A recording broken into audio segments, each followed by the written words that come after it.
Hello and welcome back to SpeedyNet, where we are looking at Friending Head Crosswoods for no real particular reason. But man, has it been a long time since the last video, and oh man, has it not been a long time since the last time I played, which was yesterday. And the time before that I played then was the day before that, and so forth, because man, have I been playing this game.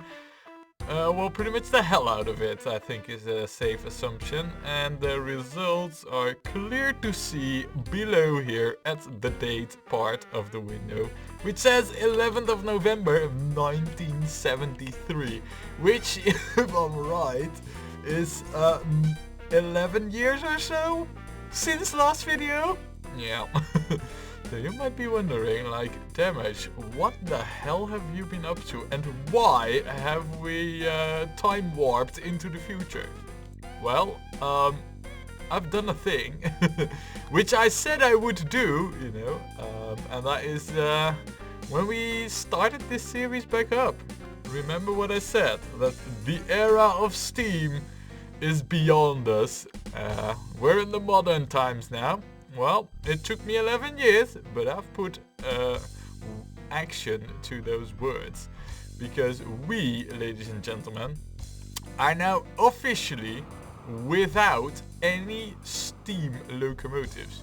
And then you'll see that when I open this, there is still some steam locomotive, but I might have forgotten one, you know, but apart from the one I forgot, which doesn't count, we have officially eliminated all our steam trains. Just look at it. Look at those glorious non-steam trains.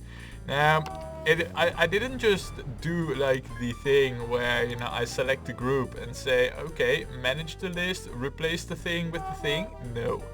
No, because if I would do that, we would just end up with the same amount of trains with just a different locomotive in front of it. I've done it the proper way, and not only for the trains, I might add, I've also gone and done it for the road vehicles. Look, we have these double articulated truck lorry things here, as they're called in game. Well, they're not called truck lorry things, but you know what I mean, right? Yeah, so I've given everything, and I mean everything, an update, and as a result, I think we were at like 800 something trains. We are now down a significant amount of trains, and an even more significant amount of road vehicles, especially here. I think that at some point I was removing mail trams, which had the number 1400 on them. And these things are just numbered, you know, like vehicle number. So yeah, you know, from 1400 to 700, it has gone down. And I must admit, I do notice quite a significant performance increase, especially just looking at the game. It's running rather smooth, which it wasn't well, last time, you know, when I recorded, you know. It just became a little bit sluggish, which it isn't right now. So, that's what I've done, you know. That's the long and the short of it, or the short and the long version. But in all those 11 or so years, a lot of stuff has happened. And a lot of things have happened because I did them. Look, if we go and have a look over here, you'll notice that most of our trains are actually diesel trains. Even though we do have electric trains, as it turned out, the diesel trains are actually better. At least for pulling freight. I'll show you how the situation is. You know, if we sort them by tractive effort, you can see that still the steam trains are the better ones in terms of raw pulling power, but we don't do steam anymore. But then, like, the next best 5 or 6 or so locomotives for their pulling power are all diesels, and only then here is the Pennsylvania thingy, which we've been using since like forever, because it's one of the first. Yeah, look, 1934. It's like the first you get, and also instantly the best for like 40 years. Great balancing, Bolt pack. Anyway, so yeah, we're using a lot of diesels, but when it comes to the speed and, you know, I mean, pulling power, you know, tractive effort is one thing for freight, but we also need speed for our passengers. You'll see that we have a lot of, we also have, that's interesting. I'll get to this in a moment, but you'll see that we actually do have quite a few electric engines. However, the absolute top speed is around 189 or so. And these only go to 160, but they do so with a relatively good tractive effort.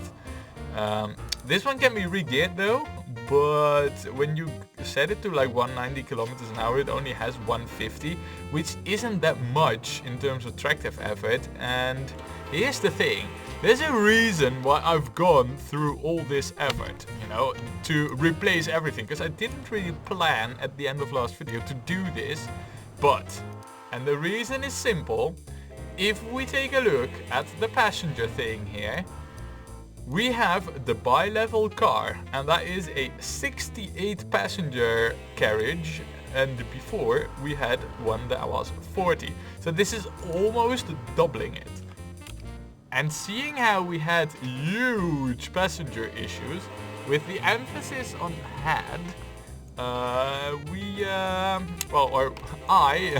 thought it would be good to start replacing the passenger carriages with you know, the bi-level ones, but they have a speed limit of 144, as you can see, and the mail carriage has a speed limit of 201. And what I did, and you can see that already here with the trains, is what I did is I separated all the trains that were a set of mail and passenger carriages into either passengers or mail. So we got the passengers, mail, and as you can see, we've solved most of the passenger issues, and just trust me on this, I'm not gonna open up every station to show you, but this over here is where the big hiccup is. We have an issue here, and it's not just like any issue, it's all the passengers need to go to Traffingford Woods, and that's over here. And all the passengers over here, and that's not an insignificant amount, need to not go to Friendinghead. Instead, they all need to move down. So yeah, this is an issue, and to be fair, during the upgrade of our trains, I've had it that the situation was the complete opposite, and that I had like 9,000 passengers in the other direction. Now, just to give you an indication, you know, we were looking at the Bunfing Bridge oil refinery station, which had 18,000 passengers or so at some point. Right now you see 800 waiting, right? And you might think, oh, that's a lot, like a 562 Dindwood grocer shop. Just have a look at this, which is not the relevant train, but this one train, and there's multiple of these type of trains, can take 816 passengers. So these 567 is like less than one train. So the moment the train to Dindwood arrives here, it's all gone. So all of a sudden this 852 passengers doesn't mean that much anymore. Now, I wanted to have the mail separated from the passengers for the speed advantage. Another thing was that this way it is easier for me to scale up the relevant cargo, if we should call passengers and pixel people cargo. You know, but it's easier for me to scale this up. If I now need more mail going towards Paffingburg and I want that capacity increase, all I do is clone this very one train here, and it's done. So those were the two main reasons, and well, you know, once you're upgrading everything, it's better to do just everything.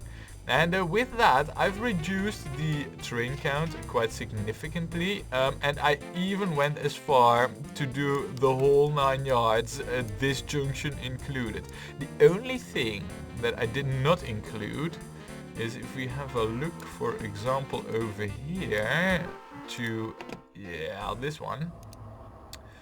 This station, which as you can recall is our very biggest ultra mega capacity station. This station has a lot of trains going to them, all engineering supplies trains. And I have not changed this because this was balanced not only for quantity but also for frequency. And quite honestly, I don't know what I've done exactly there, but I do not dare changing it anymore. So yeah, you know, I've upgraded all of them, but I'm too afraid to remove the careful balance that we've made here. So I've just replaced the locomotives and left it at that. But I have to admit that by doing so, I have inherently broken something. I'm not entirely sure where it went wrong. But as you can see, we have not that much engineering supplies, and the production over here, for example, it's gung ho quadruple. You can see it's, you know, the production of all these coal mines, which was a steady gung ho quadruple, is now going up and down a little. I think that the balance that we had, you know, with the regular frequencies needs to restore itself, which it will over time.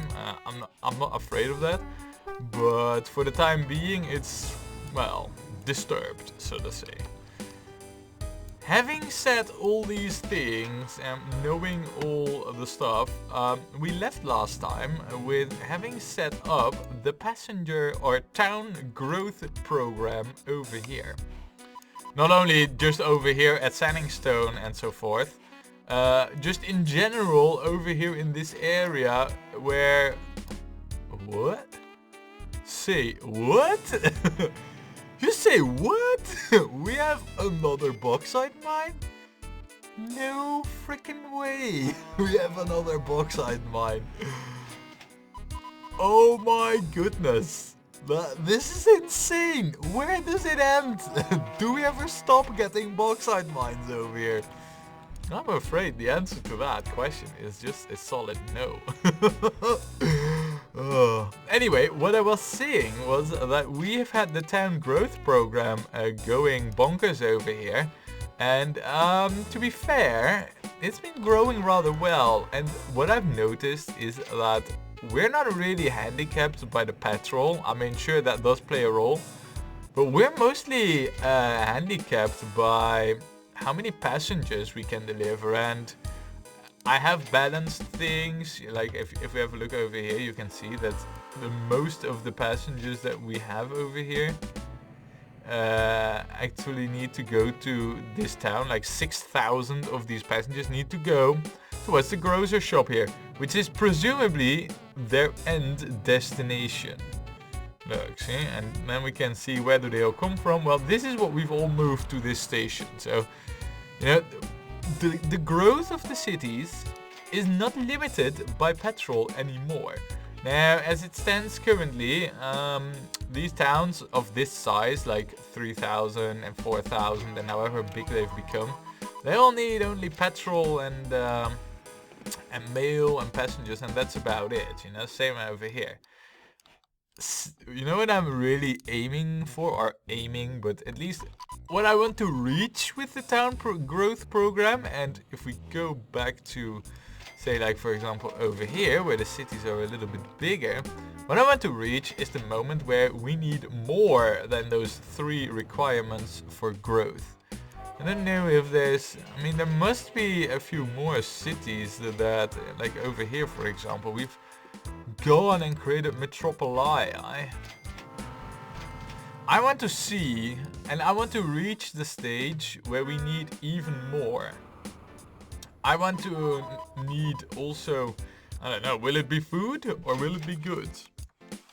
I want to reach that point, but for that, as you can see, we need an efficient passenger moving system, which cannot be congested like it is over here.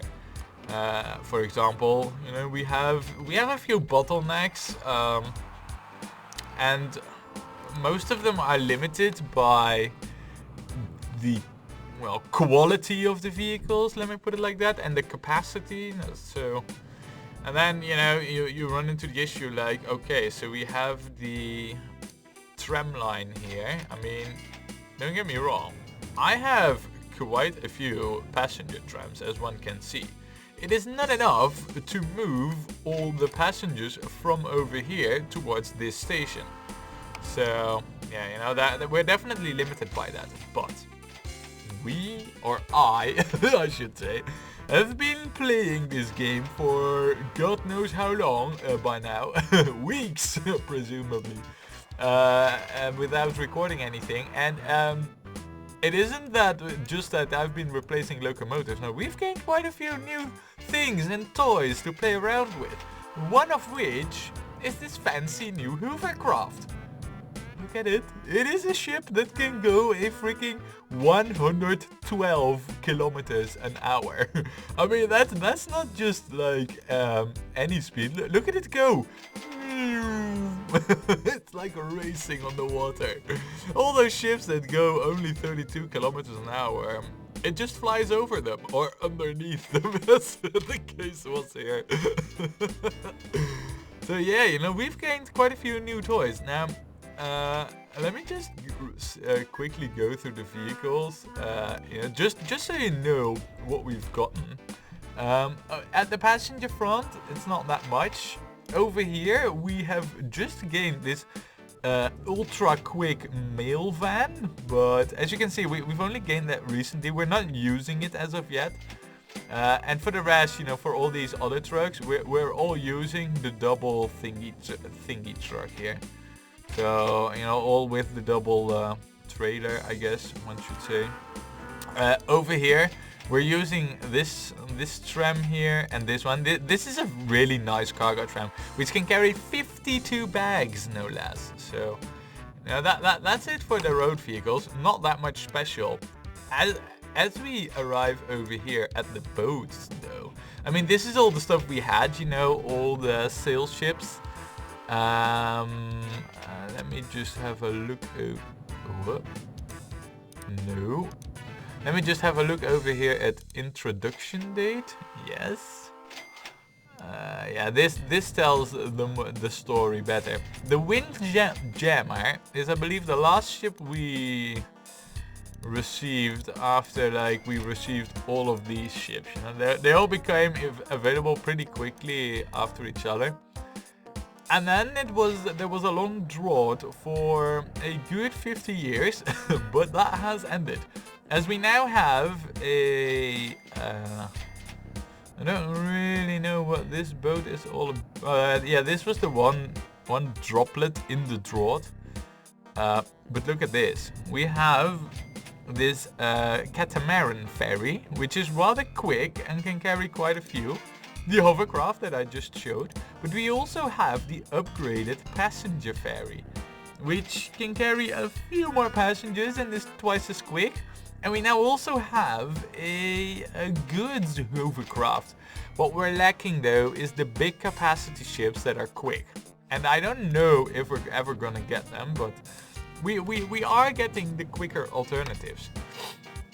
Now, what I've just showed you for the ships is, of course, peanuts compared to this, because oh my, aircraft development has not sitting idle. To be fair, we have a crazy amount of aircraft that were added from the last time when we were playing. Now I believe last time we were using... Which one were we actually using? It might have been something like these, or these perhaps? maybe, yeah, I think it were these, the Douglas DC-8s we were using. Well, just to show you, we now have Boeing 747s, which can carry 366 passengers. And that's also pretty much the biggest capacity we have, but remember how the situation used to be.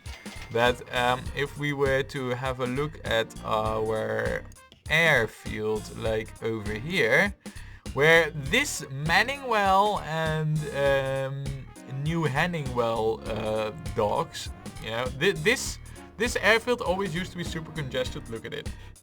We are flying these big Boeings over here. They are making a profit, and yeah, they have pretty much solved the issue with the wait, how is? Oh yeah, no, these are the old planes from the other airfield.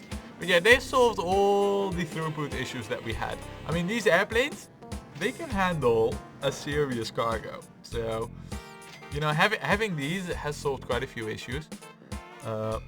But we're not really using that many. I mean, obviously, you know, in all these 11 years, I have not built a single track piece. All I've been doing was just upgrading existing trains. So now, then finally, and just give me one quick moment here. And back. Right.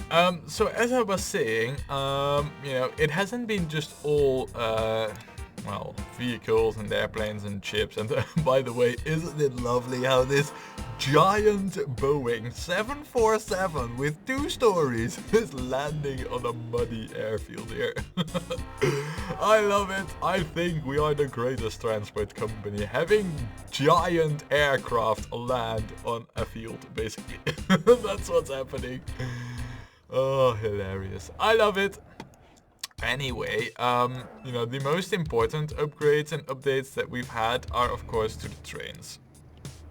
And, well, what can I say, other than, yeah, lots of things have happened, also with our trains. Now, we are using diesel trains for the most. Not exclusively, we're definitely also using electric trains, but mostly diesel because they are good. Well, I guess it was the year 1970 or 1971 or something like that. And it happened. It has happened, ladies and gentlemen. Also, by the way, these are the new looks for our depots. Totally unrelated, but I thought it was worth mentioning. Our depots have been renewed. Now, what we have right now are new vehicles for, well, everything basically. And I mean, obviously we have the old Steam things. Now wait, I wanted introduction date, just so that I can show you. Look, I mean, we've been getting new and newer stuff. Like these we already had, we were not using really. These were also already there, and then I believe it was somewhere over here or something that you guys on the video have seen us getting. We are currently using this train a lot, as well as this one, along with this one. There's basically like 4 types of speeds and wagons that you want the best locomotive for. And one has a 120 brake point, one has a 28 kilometers an hour brake point, and one is 144, and one is well, unlimited, basically, as fast as the thing can go.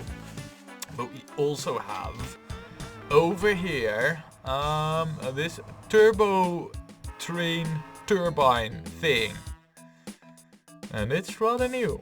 And I'm not entirely sure if this, well, if this works on regular rail. I have not used it, but I thought that it became available with this new reel type that we've gotten, which is mono reel. Yep. Oh, and you know what happened just 1 year later? You know what happened? No. We also got maglev. 1 year after we got monorail, we now also have maglev. But I believe that it's actually not... we don't really have any locomotives for it, I believe. Maybe we do have, but I don't know where they are though. I mean, they're not here in the list. So, yeah, you know, there's definitely an issue with that. But we do have monorail. Oh, and I have poles. I moved it away, and that was not the intention. What we also have is quite a few new wagons. Like, over here, for example, new coal and stuff wagons.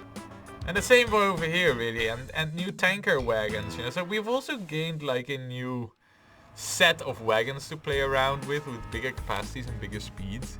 So that's all also really nice and fancy. We're using most of them, but I was updating, and you know, these became available during the time that I was updating and upgrading. So not all of our trains have been updated, because I've upgraded every single train, but at some point these became available and I started using them, but I didn't go back and upgrade the same train again that I've upgraded already in the in-between time, because quite honestly I could just keep going if I did that forever and not record a thing anymore. So yeah, you know, that's what's happened. But we have monorail, we have maglev, and yeah, it used to be the case in the vanilla that or the original and the plain game, that whoa, do we have a freaking stadium? Wow, I was not aware that Cardinghead Cross has grown out to be a metropoli. Wow, that's rather insane. It's not like there's many passengers waiting. We can, I believe, we can do the query thing. Land area information. Wait. Baseball stadium. Cost to clear. Crazy. It is from the Japan set. Cargo accepted. Passengers and food. Okay. Hotels. Interesting. We can even see how much of the cargo requirements have been met. Right, I was not aware. It doesn't really matter that much either. But yeah, you know, we have monorail now. However, as I showed, we also have several issues with passengers. Not so much over here, more so over here. And basically the whole area from like Wedding Head to Trenley Market, pretty much, in between those areas, we just have severe passenger hold-ups. And they basically want to move to and from all these stations. And most of the stations, I mean, not the Paffingburg station, you know, Paffingburg is fine. This is already looking a little bit less rose-colored, but especially over here. I feel like we need to expand our capacity a little. Now, if we are going to expand, we should probably take a look at the bigger picture. Like, where else are we going to expand? You know, that's the bigger picture. Yeah, look at this. This is just not good, you know. Like, we need to expand over to here, and like this as well. However, over here there is no room to expand, so it's easier said than done. But we need to expand, and we can do that right now, or we're gonna do that at a later date. But I think we should definitely clear out some of the issues with the station capacity that we have. Now over here, this junction over here, believe it or not, is already reaching capacity. Right now everything is moving. Trust me, I've seen holdups over here like there's no tomorrow. So, you know, it's definitely, it continues to be a bit of a, a bit of an issue. And there is also another issue. Like, that train doesn't actually need to go over here. But I've noticed an odd thing where this depot, for whatever reason, is used by trains that have absolutely, like this one. Look, this train here goes from Duston Coal Mine, which is somewhere over here, to Cardinghead. Yet, for whatever reason, it goes and look, this is gonna go into the depot and it's gonna go back out. Don't ask me why, I do not know. Look, it's going out. It must probably be because some electricity thing is missing. It's the only reason I can think of. But we've been using electricity over here since like forever. So that can't really be it. So I'm not sure why this is, you know, and now of course it's waiting for a free pass because this is a rather busy station. But this isn't helping, really. Look, now it just goes back. Absolutely beats me why. I can have a look though. I mean, it is from over here. The train needs to go towards this steel mill over here. Duston Coal Mine to over there. So these tracks here are all fine. And from over here, is there no... have I...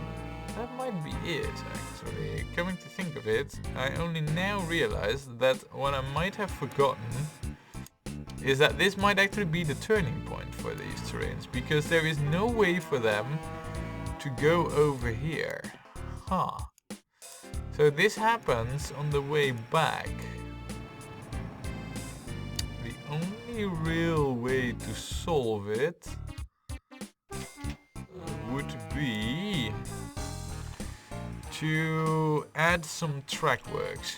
Guys, I think I have some tracks to further add.